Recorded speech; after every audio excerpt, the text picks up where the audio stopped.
नमस्कार, मैं कमलेश कबीर आपका एक बार फिर स्वागत करता हूं इस नए एपिसोड में।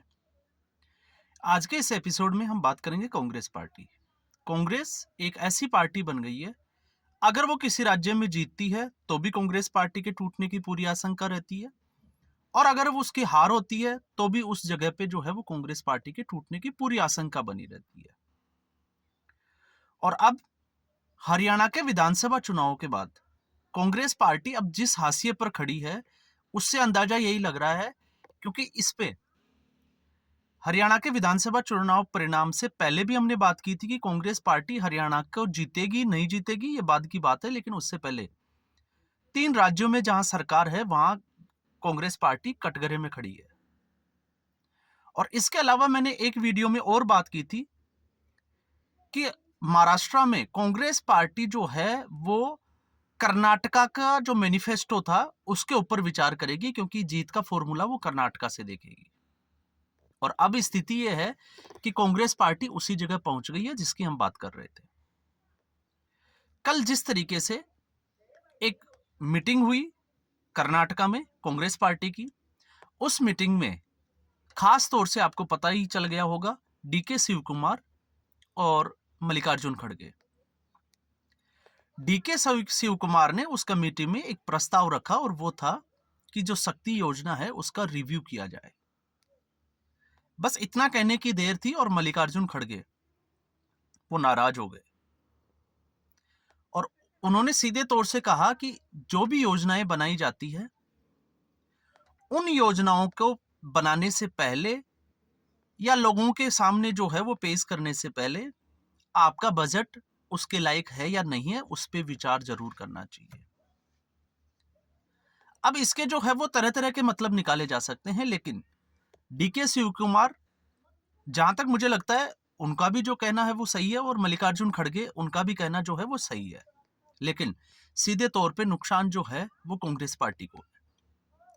डीके शिव कुमार कर्नाटका में कांग्रेस पार्टी का एक बड़ा चेहरा है, सिद्धारमैया से भी बड़ा चेहरा। और आपको याद होगा जब कर्नाटका के विधानसभा चुनाव हुए थे तो जीत के बाद में कांग्रेस पार्टी में जो है वो हलचल तेज हो गई थी।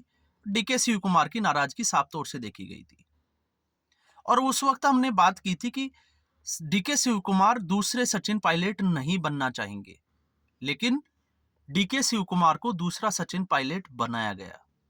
सचिन पायलट क्यों, वो हर वीडियो में हम बात कर चुके हैं कि जिस तरीके से अशोक गहलोत ने डीके शिव कुमार को हाशिए पर लाके रख दिया, ठीक ऐसी स्थिति डीके शिव कुमार, क्योंकि डीके शिव कुमार एक बड़ा चेहरा, और जब जब कांग्रेस पार्टी किसी ना किसी परेशानी में उलझी है तो उसको बाहर निकालने का अगर किसी को क्रेडिट जाता है तो वो डीके शिव कुमार को जाता है।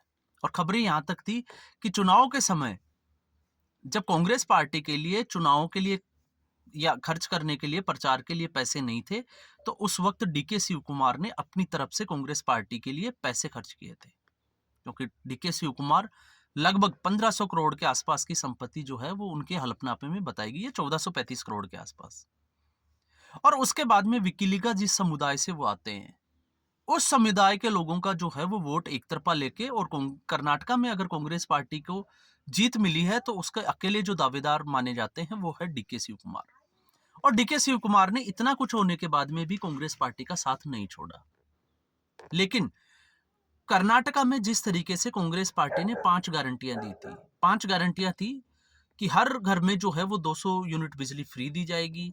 इसके अलावा जो बेरोजगार युवा है जिनके पास में जो है वो डिग्री है उनको 3000 रुपये महीना, और बेरोजगार जो डिप्लोमा धारक है उनको 1500 रुपये।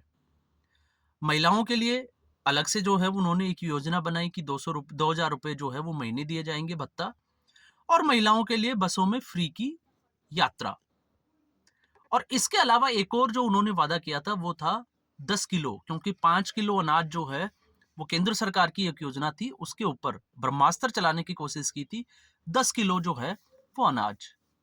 और इस मैनिफेस्टो के बाद में कांग्रेस पार्टी को जीत मिली तो कांग्रेस पार्टी को लगा कि ये मैनिफेस्टो जो है वो ठीक है, और उसके बाद में हिमाचल में भी लागू किया। और दोनों ही जगह पे सरकारें जिस तरीके से कटघरे में थी, क्योंकि पहले ही कह चुके हैं कि इनके पास जो है वो बजट नहीं है।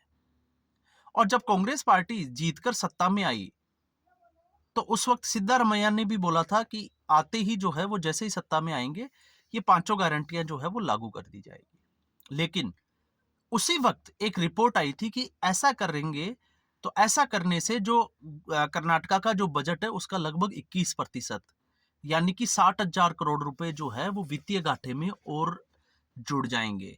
तो कर्नाटका जो पहले ही जो है वो वित्तीय घाटे से गुजर रहा है, उसका कर्ज का जो बोझ है वो लगभग लगभग जो है वो 1.25 लाख करोड़ के आसपास जो है वो हो जाएगा, ये 60,000 अगर हम उसमें जोड़ देते हैं तो ऐसी स्थिति में अब कोई भी सरकार हो, चाहे वो पंजाब की आप देख लो हालात, हिमाचल की देख लो या कर्नाटका की देख लो, और भी राज्य हैं।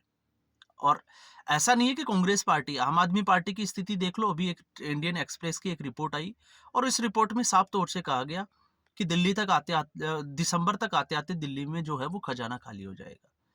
तो अब ये फ्री की जो रेवड़ियां हैं उस उन्होंने हर स्टेट को जहां पे ये फ्री की रेवड़ियां दी जा रही है उस स्टेट की स्थिति जो है वो ठीक इसी तरह की बनी हुई है और उसी को लेके जो है वो ये मुद्दा बना था। और अब ये मुद्दा जो है वो महाराष्ट्र में भारतीय जनता पार्टी इसको भुनाएगी और ये कांग्रेस पार्टी के ऊपर जो है वो भारी पड़ने वाला है, ये साफ तौर से जो है वो देखा जाता है। लेकिन इसमें एक बड़ी आहट और दिखाई दे रही है। अगर महाराष्ट्र में, जो कि लगभग जो है वो निश्चित है कि कांग्रेस पार्टी जो है वो चुनाव हारने वाली है, ऐसा जो है वो अभी तक का अगर हम देखें तो महाविकास आघाड़ी में जिस तरीके से अभी काम चल रहा है उसके हिसाब से अंदाजा लगा सकते हैं। तो फिर महाराष्ट्र हार की जो चुनाव की जो हार होगी उसका ठिकरा किसके ऊपर फोड़ा जाएगा? तो इसमें आप महाराष्ट्र के चुनाव परिणाम 23 नवंबर को आएंगे, लेकिन उससे पहले ही जिस तरीके से मैं जो आकलन कर पा रहा हूं उस हिसाब से जो है वो कर्नाटका में भी बहुत कुछ गड़बड़ होने वाला है। या तो वो चुनाव से पहले होगा या चुनाव के बाद होगा, क्योंकि इसके लिए जो है वो कांग्रेस पार्टी किसको दोषी ठहराएगी? डीके शिव कुमार को या फिर सिद्धारमैया को? तो डीके शिव कुमार को अगर अनदेखी करती है कांग्रेस पार्टी तो कांग्रेस पार्टी का क्या हश्र होगा वो आपको पता है। कांग्रेस पार्टी की सरकार जो है वो जा सकती है। और हरियाणा के विधानसभा चुनाव, अगर हरियाणा के विधानसभा चुनाव में कांग्रेस पार्टी को जीत मिल जाती तो हो सकता है शायद अभी जो है वो कांग्रेस पार्टी की परिस्थितियां अलग होती। लेकिन हरियाणा के विधानसभा चुनाव परिणाम में जिस तरीके से कांग्रेस को अप्रत्याशित हार मिली और उसके बाद में कांग्रेस पार्टी जिस तरीके से बौखलाई हुई है, आपने देखा कि सीधे तौर पे जो है वो चुनाव आयोग को भी एक चिट्ठी लिखी गई है और उसमें जिक्र किया गया है कि वो चुनाव आयोग के खिलाफ लीगल एक्शन ले सकते हैं। क्यों ले सकते हैं? क्योंकि चुनाव आयोग ने जो भी कांग्रेस पार्टी ने आरोप लगाए थे उनको सिरे से खारिज कर दिया और एक 1320 पेज के आसपास की एक रिपोर्ट बनाई जिसमें सारे आरोपों को जो है वो फालतू के आरोप बताए। तो ऐसी स्थिति में कांग्रेस पार्टी महाराष्ट्र के चुनाव में जो है वो फंसती हुई नजर आएगी ही आएगी। क्यों? क्योंकि महाराष्ट्र में जिस मैनिफेस्टो की हम बात कर रहे हैं गारंटियों की, तो महाराष्ट्र की जो गारंटियां है वो कर्नाटका से ही लेने की पूरी आशंका थी। इसलिए मैंने इस पे जो है वो पहले ही बात की थी कि कांग्रेस पार्टी जो है वो अपनी जीत का फॉर्मूला कर्नाटका से ढूंढेगी और ये जीत का फॉर्मूला उनको लगा कि शायद ये जो है वो ठीक रहेगा। लेकिन अब ऐसी स्थिति में जो है वो कांग्रेस पार्टी एक्सपोज हो गई है और अब ये समस्या जो है वो कांग्रेस पार्टी में मल्लिकार्जुन खड़गे ने जो आशंका जताई है उससे राहुल गांधी भी अब जो है वो कटघरे में खड़े दिखाई देंगे। क्योंकि राहुल गांधी हर चुनाव में, लोकसभा चुनाव में भी हमने देखा जिस तरीके से वो खटाखट स्कीम लेके आते हैं और वो खटाखट स्कीम जो है वो उस स्टेट में, जिस स्टेट में कांग्रेस पार्टी है उनमें सपाचट करती जा रही है, बजट को घाटा बढ़ाती जा रही है। और जहां पे अब जैसे हरियाणा की हम बात करते हैं तो हरियाणा में भी कांग्रेस पार्टी ने गारंटियां दी थी, लेकिन हरियाणा में कांग्रेस पार्टी की एक भी गारंटी नहीं चली। अब महाराष्ट्र की बारी है, तो महाराष्ट्र में क्या गारंटियां चलेगी तो नहीं चलेगी?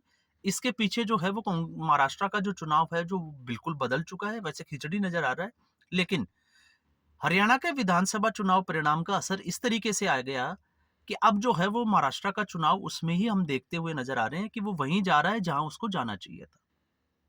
तो स्थिति जो है वो साफ है।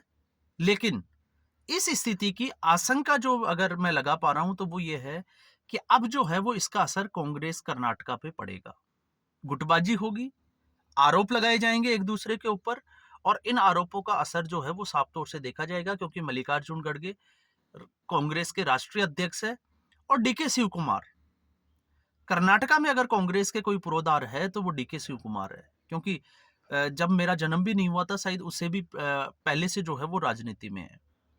और उस वक़्त जब देवगौड़ा जो है उनकी राजनीति चरम पे थी तो उनको टक्कर देने के लिए सबसे कम उम्र का एक लड़का वो डीके शिव कुमार ही था। हालाँकि वो हार गए थे 15,000 वोटों से लेकिन कड़ी टक्कर दी थी और उसके बाद में वो राजनीति में आए। और राजनीति में अगर हम देखें तो साउथ की राजनीति में कांग्रेस पार्टी का अगर कोई संकट मोचक रहा है तो वो डीके शिव कुमार रहा है। तो डीके शिव कुमार को नजरअंदाज नहीं किया जा सकता, लेकिन परिस्थितियां कुछ ऐसी बन गई है कि राहुल गांधी को प्रोजेक्ट करने के चक्कर में कांग्रेस पार्टी धीरे धीरे अपने नेताओं को भी जो है वो नजरअंदाज करती जा रही है। और हरियाणा में भी जो है वो कुछ ऐसा ही चल रहा है, क्योंकि मैं फिलहाल उस पे जो है वो एक अलग से वीडियो बनाने वाला हूं कि इस वक्त हरियाणा की राजनीति में किस तरीके से भूचाल आया हुआ है कांग्रेस पार्टी में, किस तरीके से जो है वो गुटबाजी हावी है और कौन सा गुट जो है वो इस वक्त सबसे ज्यादा हावी है और किसको बचाने की कोशिश की जा रही है। तो राहुल गांधी को बचाने के लिए कांग्रेस पार्टी किसी भी हद तक जा सकती है और हो सकता है उसके लिए जो है वो डीके शिव कुमार जैसे नेता की भी बलि अगर देनी पड़े तो उसकी दे सकती है कांग्रेस पार्टी, क्योंकि कांग्रेस पार्टी ने G23 के जो नेता थे उनके साथ ऐसा पहले ही कर चुकी है। तो आज के एपिसोड में बस इतना ही। उम्मीद करूंगा ये वीडियो एपिसोड आपको पसंद आया होगा। वीडियो को लाइक करें, शेयर करें, चैनल जरूर सब्सक्राइब करें। धन्यवाद।